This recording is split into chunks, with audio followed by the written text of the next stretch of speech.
bridging fails, retraction fails, extrusion fails, and Uncle Jessy fails. All this and more, Print Fix Friday, episode 51. Let's get into it.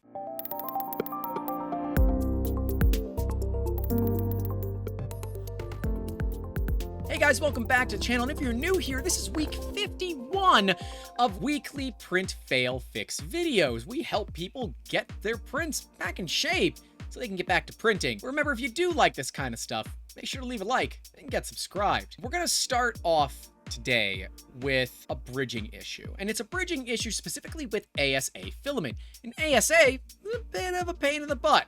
This one might take a bit of trial and error. From there, we go to an extrusion issue per layer. Layer changes causing lack of extrusion. What could it be? Guess you'll have to watch and find out. From there, we have actual wet filament. I know I yell a lot about it not being wet filament, but I like to show when it is. It's useful to understand it when you see it and when you don't. From there, we got my buddy Uncle Jessy that had a bit of a fail. And when I say a bit of a fail, I mean a big fail on his Elegoo Jupiter, and it's a rough day. After that, we've got a failure from a Lulzbot printer where the connector that uses the JST pins, one broke off, and boy howdy, that can be a bit of a challenge to get back together. Then we've got a fan submission from Instagram. Appreciate it. Thank you guys for your assistance. We are always collecting more fails. Make sure to tag us on those social medias. It's very helpful to us. There we have another resin failure all about supports. Same deal with Uncle Jessy's, but on a much smaller scale. Then we have a Prusa fail where some parts stuck so hard to the PEI that it ripped the PEI off the spring steel sheet. F's in the chat for that one. But you know what isn't a fail? Our sponsor, 3D Musketeers. If you are tired of failing and just want to have things work right, reach out to the pros at 3D Musketeers. We may not get it right the first time, but you won't get shipped those failed parts. And that's what it's all about when you hire some experts. And, you know, if you got your own printer and you really don't need our help, but you do want to kick a couple of bucks to that creator fund to help make these videos possible every week, click those links down below. Either join a YouTube membership or Patreon. Greatly appreciate your patronage.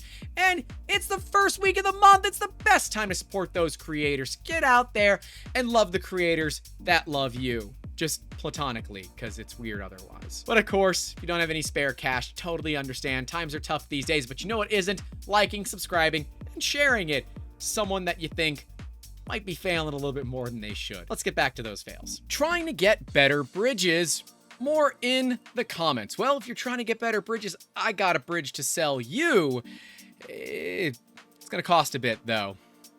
You can trust me, I promise. Let's look at what we got here. So I'm trying to print a terminal speaker cup. I need a support, but the support keeps getting stuck to the bridge layer. Thought I should improve on the bridge in order not to get it to fuse between the support interface layers and the bridge layers. Maybe I'm wrong on that. It won't hurt. Here's the picture of the 3D files and what I am expecting it to look like when it's printed. In gray, regular PLA, in white, ASA. Okay, ASA is a big thing to think about there. Printed only top or back of terminal cup as on the 3D model. Part to test the support.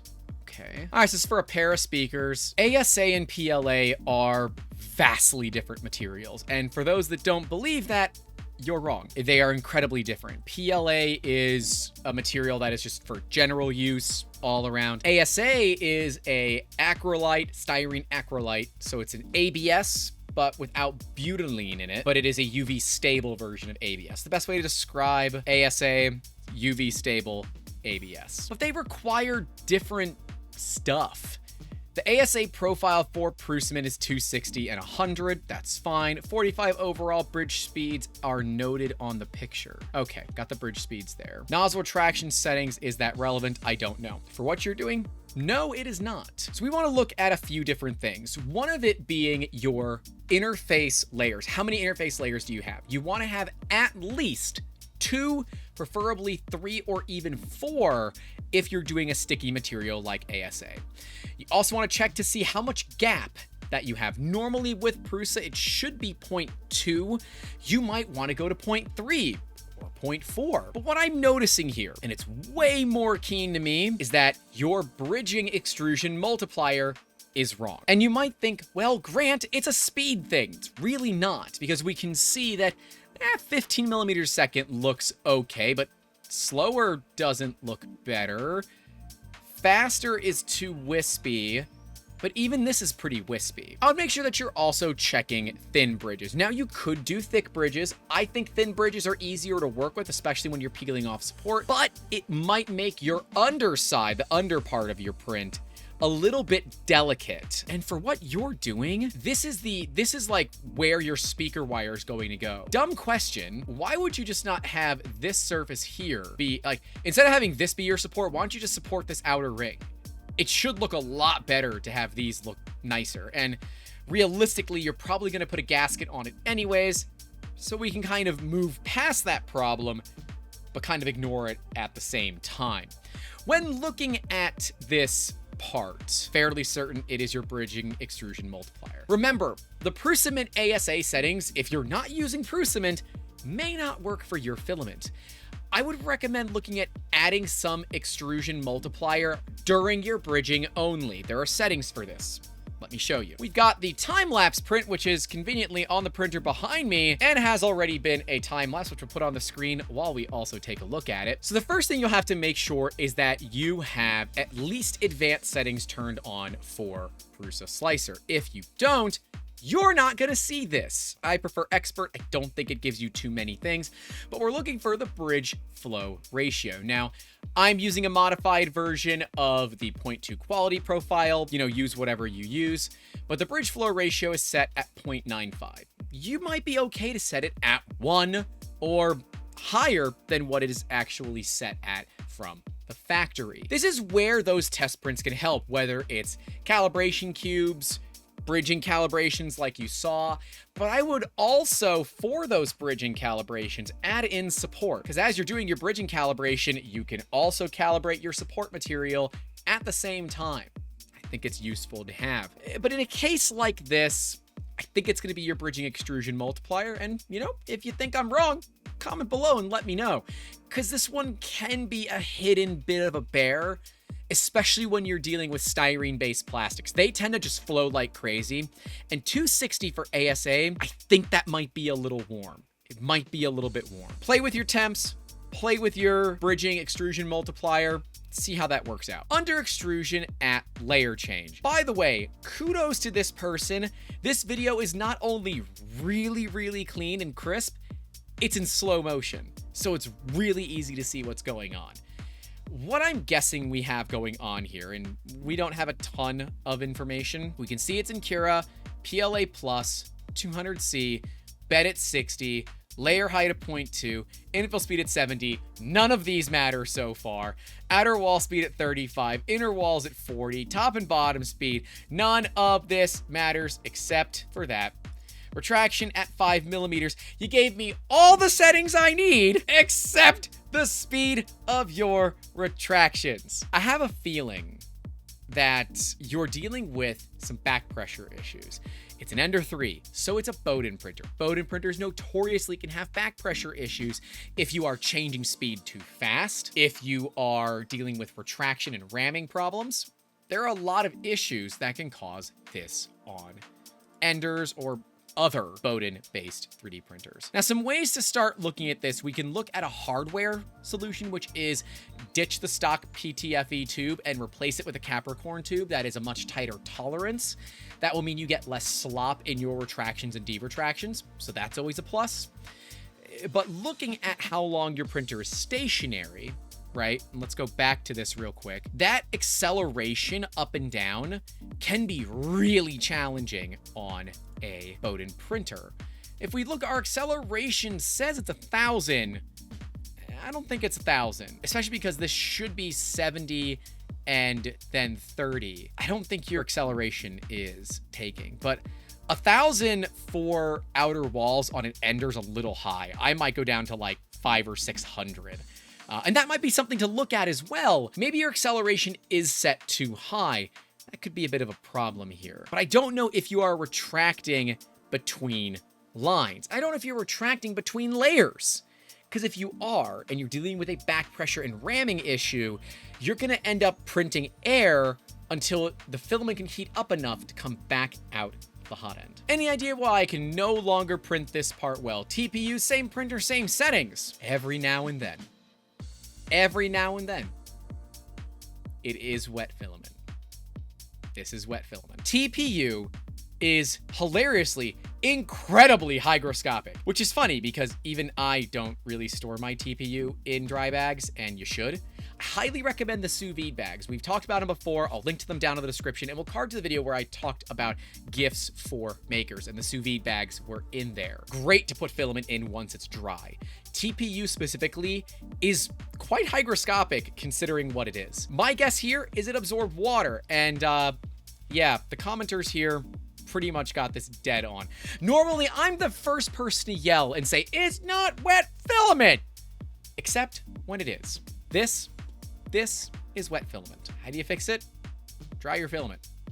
Moving on. We got my buddy Uncle Jessy here. This one hurts a little bit. From my buddy Chris Catlett, and one that I saw as well. I think he beat me to the punch of putting it in our Discord. By the way, if you want to come hang out with me and some of the other Musketeers and all of our patrons, click that link in that description. Join our Patreon for the $10 tier or higher, and that gets you access to our Discord, which is a lot of fun. We now have a channel dedicated for memes because, oh yeah, next week, it's a meme episode. Uncle Jessy saying, I guess my settings were a little bit off. This was painful. And, yep.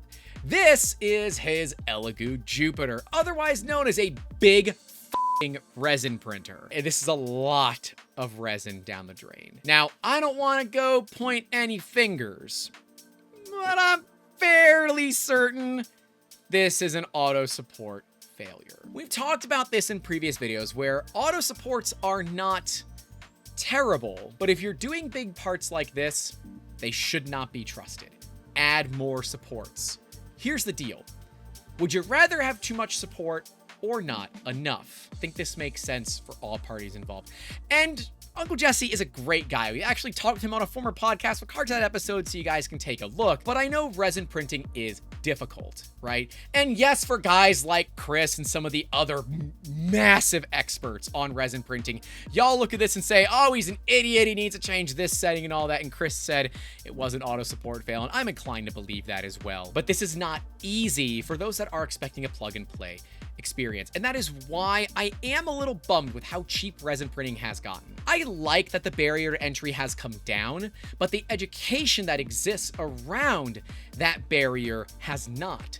So the price point has come down, but the education requirement has not. And the problem is people don't think about that education problem before they buy the printers. And you end up with a lot of wasted resin, failures that end up in this video, as well as just general frustration where you want to yeet the printer out a damn window.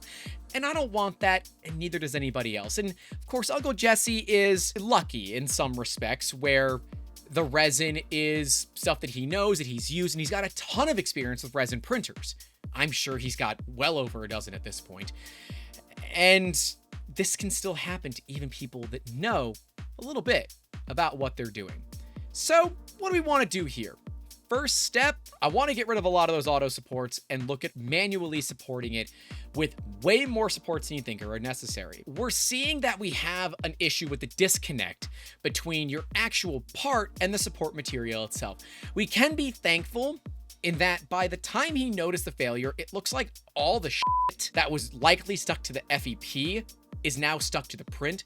But with a vat as big as the Jupiter's, this is a pain in the ass to deal with because you have to drain all of that resin and filter it because you don't want to have little bits of cured resin floating around or sinking around, really, inside of your vat. That can cause a tear in your FEP when your printer goes to home itself. And I will say, Uncle Jessy did a very good video recently about live leveling. I think it's pretty badass. I think you guys will enjoy it as well. We'll link to it in the description down below. But this would be a thing where we should be looking at our exposure times. I'm assuming his exposure is correct.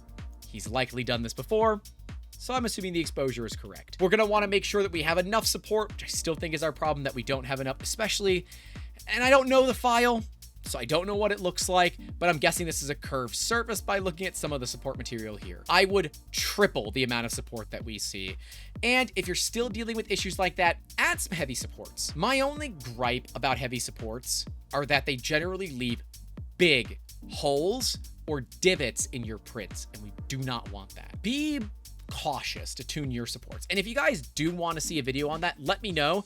I might have to have like a support training session with either my buddy Ty from Table Flip Foundry, former podcast guest as well, or I'm gonna have to bother Mr. Chris Catlett quite a bit to where he agrees to teach me, so I know a little bit more and feel more confident talking to you guys about it. But I would say supports and maybe, just maybe, looking at exposure times. I have some feelings about this one. I think we all can agree that these are the worst connectors in the world. Anyone repaired one of these pins before. This is from the Lulzbot subreddit.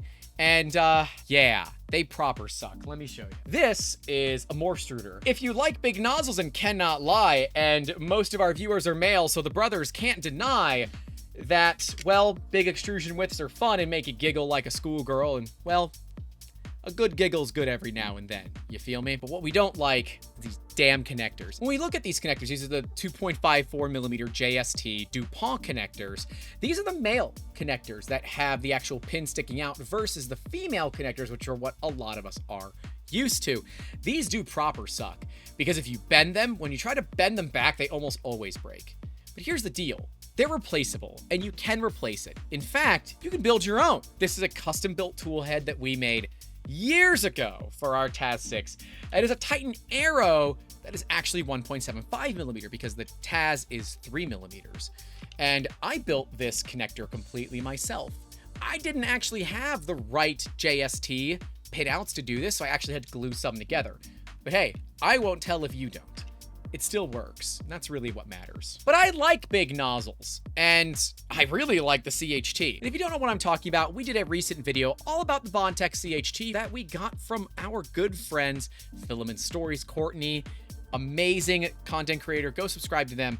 But put big ass nozzles on regular hot ends and not need 3mm with long, no, literally big damn nozzle, 1.8mm with 1.75. Go watch the video. You're gonna love it. So how do you solve this problem? You gotta fix it. You basically have to push in that little pin and then pull out the connector, take off the crimp, and then put a new crimp on.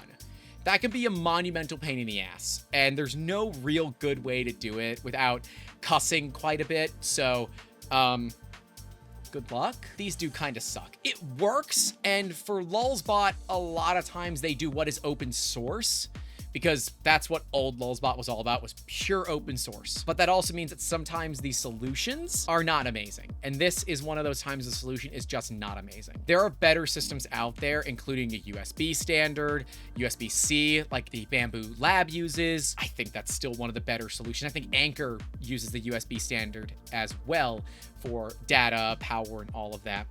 This JST is really easy to get wrong, and it's really easy to bend pins. I have rebuilt these connectors more than once. To solve it from future occurrences, be careful, but yeah, it happens. Next up, we got a fan submission over on Instagram. Remember, if you want to get your print fails in PrintFixFriday, make sure to tag us on all the social medias that you utilize, as well as use the hashtags PrintFix, or do like this person does and slide into them DMs. We got a submission from Flippin' Jess, or Flip165, both of them apparently. I don't know, link to their Instagrams down in the description below. We got ourselves a blob of doom, and doom indeed it is, because boy howdy, I know that's not a stock hot end, and I don't even know what hot end it is because I can't see the heat block. This is a rough one. It's not common to get failures like this if you watch your printer. So, how to solve it? Don't print unattended. And if you are going to print unattended, at least let the first couple of layers work. But a really fun way to deal with this kind of stuff is if you don't trust your printer and you can't be around, stream it to MakerDeck. Twitch.tv/MakerDeck, links down in that description, because yeah, it's basically a crowdsourced spaghetti detective because there's like 80 people watching. Now that does mean that like 80 people will point out the fact that you had a print failure, and then they'll ping you in the Discord, but hey, at least you'll know. But as we've talked about before, there are lots of options out there for failure detection. In fact, we talked to a new company recently who'll be a future podcast guest. They have some big news they're working on first. So if you want to hear more about AI fail detection, make sure to get subscribed. So we're going to be getting deep into it moving forward. But another thing that I want to point out, and it's not my place, but I'm gonna do it because it's my show and I can do it. What the actual fuck is wrong with this BL Touch? Like, I'm not here to cast judgment, but do you smoke in the house? Because you probably shouldn't do that. You shouldn't smoke in general, but you shouldn't smoke inside. But this looks like it also got very hot. This looks bulged, although it might just be like some hot glue or something to keep the, I don't know, man.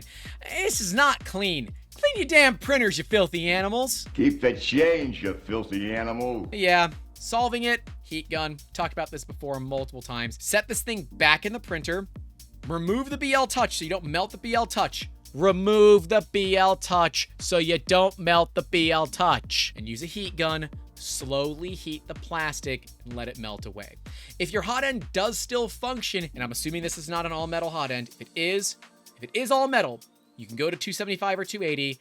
If it is not all metal, do not pass 245. Do not pass go. Do not collect $200 because if you go past 245C, you can release toxic formaldehyde gas into the air. Don't be that person. Heat it up, let it melt, clean it, and pray to the ever-loving gods of 3D printing that your thermistor and heater are intact. But in the event that they are not, you should have spares. And if you don't, grab some from the links down below. You're welcome. Anyone know why this print has such large gaps from the end of the supports? I'm sure somebody does, and Mr. Chris Catlett, again, with the MVP here, helping out. He knows the answer, but he's gonna make me work for it. What we have here is a case of peel forces. With resin printing, you deal with Z-elongation, and Z-elongation is a bit of a problem. It is something that you can account for, especially programs like Lychee Slicer. They're able to compensate in certain directions for you. But the other issue that we also deal with is that it will not be consistent across every print. It is dependent on your cross-sectional area that is exposed and then ripped off of your FEP. And we can see that the supports just did not connect because we're missing the bottom of the axe. Hilariously, until I looked at the photos a little bit, I did not even notice the bottom of the axe was missing. It just looks fine the way it is. It looks like maybe it's a hatchet or something. I don't know. It's battle damaged. Battle damaged. See, it's not a fail. It's battle damaged. Yeah, it's a support thing. Make sure that you are exposing properly, that you're not overexposing or underexposing. Make sure that you have enough support material that your model is properly supported and that you are overcoming those peel forces. I do find that specifically Prusa Slicer does not give you anywhere near enough supports with its auto supports. I generally will do 400% point density or more because again, I'd rather have too much than not enough. That goes for a lot of stuff, except for debt. Unless it's good debt. When your first layer is dialed in so well, it rips your bed off. Thanks to submission by one of our patrons, Jimmy Johansson. He sent this over in our Discord. Boy, this sucks. What are you printing in? I'm betting it's TPU. TPU! Yes, it is. TPU loves to weld to PEI. Don't be that guy. So a way that you can do it, and actually Prusa recommends you do, is add a little bit of glue stick. Glue stick will help with a release layer. A lot of us have used glue stick in the past to stick parts to build plates. Glue stick is also a phenomenal interface that will act as a way for you to peel the parts apart.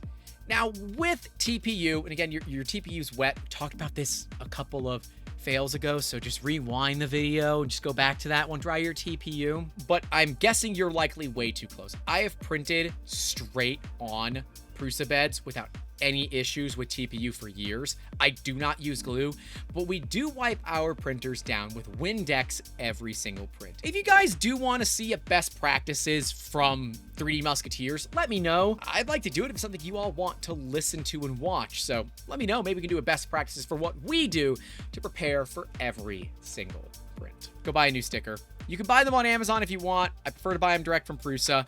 But this might be a great time to look at buying a different bed. Maybe the satin build plate, which I have and have never tested. This is the problem with being the business owner. I don't have the time to mess around where end users might. I have like 3 plates and I've never used them. But let me know what you guys think down in those comments below about these fails, especially some of the beginning ones. I don't know if I got all of those 100% right, but that's all I got for you all today. Stay safe out there. Don't forget to call your loved ones. And as always, keep making awesome. Have a good one. Hey, thanks so much for watching this video, and a massive thank you goes out to all of our Patreon and YouTube channel member supporters whose names are listed right next to me at the $5 tier and higher. Remember, if you want to join this elite group of Musketeers, you can click the links down in that description and support us for as low as $1 a month. Right below me will be the entire PrintFixFriday series, so you can go back and see what 51 weeks of continuous looking at fails has done to my sanity. And right next to that will be our video all about upgrading the Prusa Mini with a Revo Micro. I'll see you guys down in those comments and in the next one. Take care.